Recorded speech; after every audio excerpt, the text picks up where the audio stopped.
জৈন মতে জ্ঞান কয় প্রকার? 5 প্রকার, নাকি 3 প্রকার, নাকি 2 প্রকার? সঠিক উত্তর হচ্ছে 5 প্রকার।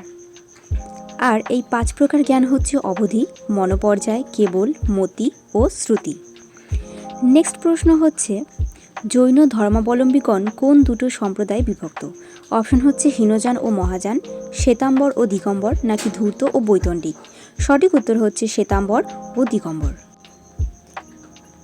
নেক্সট প্রশ্ন হলো, জৈন মতে পরমাণুদের মধ্যে ড্যাশ আছে, অর্থাৎ পরিমাণগত পার্থক্য আছে, নাকি গুণগত পার্থক্য আছে, নাকি কোনো পার্থক্য নেই।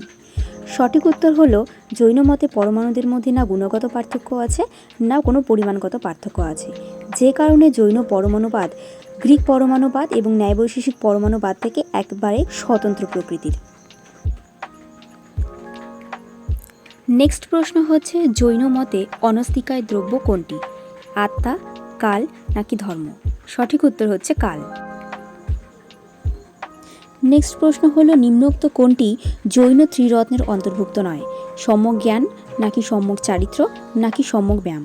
সঠিক উত্তর হচ্ছে সম্যক ব্যায়াম, কেননা এটি আর্য অষ্টাঙ্গিক মার্গের অন্তর্ভুক্ত। নেক্সট এবং লাস্ট প্রশ্ন হলো, জৈনদের 24তম তীর্থঙ্করের নাম কি? ঋষভদেব, কপিল, নাকি মহাবীর? এই প্রশ্নের সঠিক উত্তরটি আপনারা আমায় কমেন্টে জানাবেন, আর ভিডিওটি ভালো লাগলে সাবস্ক্রাইব করে দেবেন। ধন্যবাদ।